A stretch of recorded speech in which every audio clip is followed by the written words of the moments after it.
जैन दोस्तों, जैसे कि पिछले वीडियो में कमेंट आया था कि difference between simple random sampling without replacement और साथ साथ simple random sampling with replacement में से हमको डिफरेंस चाहिए। तो आपकी वीडियो आ गई, बिना देरी करिए चले शुरू करते हैं। और हाँ, ये बता दूं कि ये जो डिफरेंस है बिल्कुल सही बात है कि ये 5 मार्क्स से 10 मार्क्स में हर साल लगभग पूछा जाता है।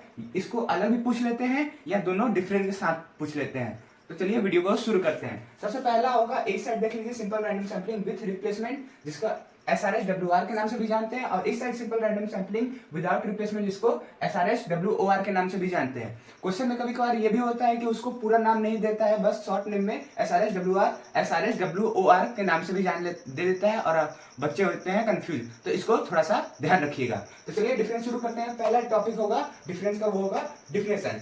तो simple random sampling with replacement का डिफिनेशन देखते हैं। Each element of the population can be selected multiple times as it is or replaced back into the population after the chosen. Sample के तौर पे अगर कोई चीज हम लोग उसको सेलेक्ट करते हैं तो वो एक से ज्यादा टाइम हम लोग उसको सेलेक्ट कर पाते हैं इस वाले विथ रिप्लेसमेंट में। ऐसा क्यों? क्योंकि जब हम लोग सेलेक्ट करते हैं फिर उसको हम लोग पॉपुलेशन में वापस रख देते हैं, तो ऐसे प्रोबेबिलिटी या चांस बनता है कि उस सेम चीज को जो हम लोग पहले सेलेक्ट किए रहते हैं उसको दोबारा हम लोग सेलेक्ट कर सकते हैं। इसीलिए इसमें मल्टीपल टाइम्स उसको हम लोग सेलेक्ट कर सकते हैं। वही देखते हैं simple random sampling without replacement वाले का। Each element of the population can be selected only once as it is not replaced back into the population after being chosen।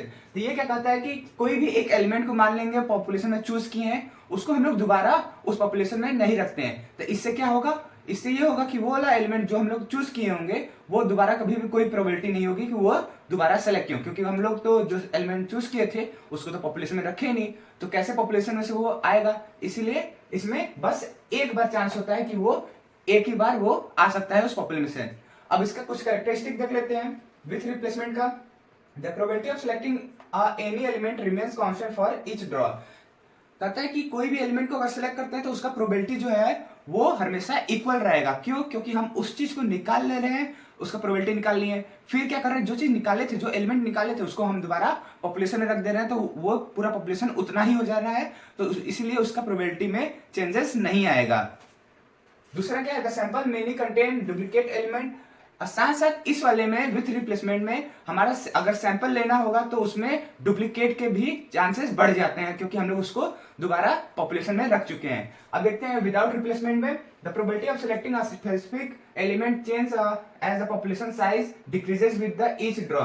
जैसे जैसे हम लोग पॉपुलेशन में से सैंपल के तौर पे एलिमेंट निकालते जाते हैं तो पूरा पॉपुलेशन की साइज डिक्रीज होते जाती है। इससे क्या होता है कि हमारी प्रोबेबिलिटी जो होती है वो और भी क्या करती है, डिक्रीज कर जाती है, क्योंकि इंक्रीज कर जाती है, क्योंकि हमारा साइज जो है वो डिक्रीज होते जा रहा है। जैसे साइज डिक्रीज होगा तो प्रोबेबिलिटी ज्यादा होगा। एग्जांपल के तौर पे समझिए, आप मान चलिए कि 10 बंदों का ग्रुप है, उसमें से हमको सैंपल के तौर पर निकालना है, तो 1 निकाले तो 9 बचा, 2 निकाले तो 10 बचा।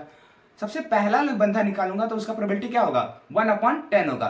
लेकिन वही अगर हम दूसरे बंदे को निकालेंगे तो, क्योंकि पहला वाला बंदा निकल चुका है, दूसरे वाले बंदे को निकालेंगे, उसका प्रोबेबिलिटी क्या होगा, 1/9 होगा। क्यों 1/9 क्यों होगा? क्योंकि हम पूरे पॉपुलेशन में से पहले ही एक एलिमेंट को निकाल चुके हैं, तो पूरा जो हमारा पॉपुलेशन है वो 9 बचा। तो नीचे जैसे प्रोबेबिलिटी का डिफिनेशन में होता है कि नीचे पूरा नंबर ऑफ ऑब्जर्वेशन आता है।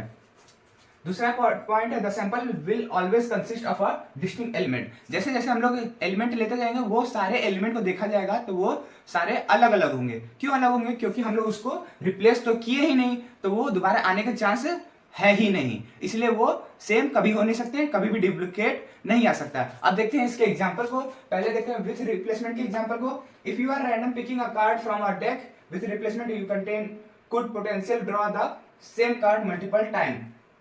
विथ रिप्लेसमेंट में क्या होता है कि अगर मान चलिए एक डेक है, डेक मतलब पूरे कार्ड का बंडल का होते हैं, 52 होता है। अगर उसमें से मैं कह दूं कि कार्ड दे रहा हूं, कह रहा हूं कि आप एक कार्ड निकालिए, जैसे आप कार्ड निकालेंगे तो उसका तो बात ठीक है, फिर उस चीज को मैं दोबारा, जो आप कार्ड लिए होंगे उस कार्ड को मैं दोबारा उस डेक में रख दूंगा, मतलब पूरे बंडल में रख दूंगा।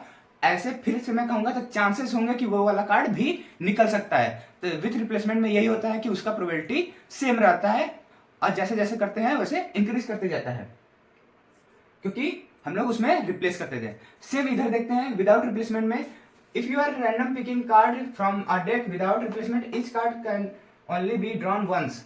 तो इस वाले में कहता है कि अगर आपको कार्ड दे दिया जाए, आप निकालेंगे तो इसमें बस एक ही बार वो कार्ड निकलेगा, क्योंकि वो वाला दोबारा कार्ड मैं लेकर रखूंगा ही नहीं, क्योंकि ये है विदाउट रिप्लेसमेंट।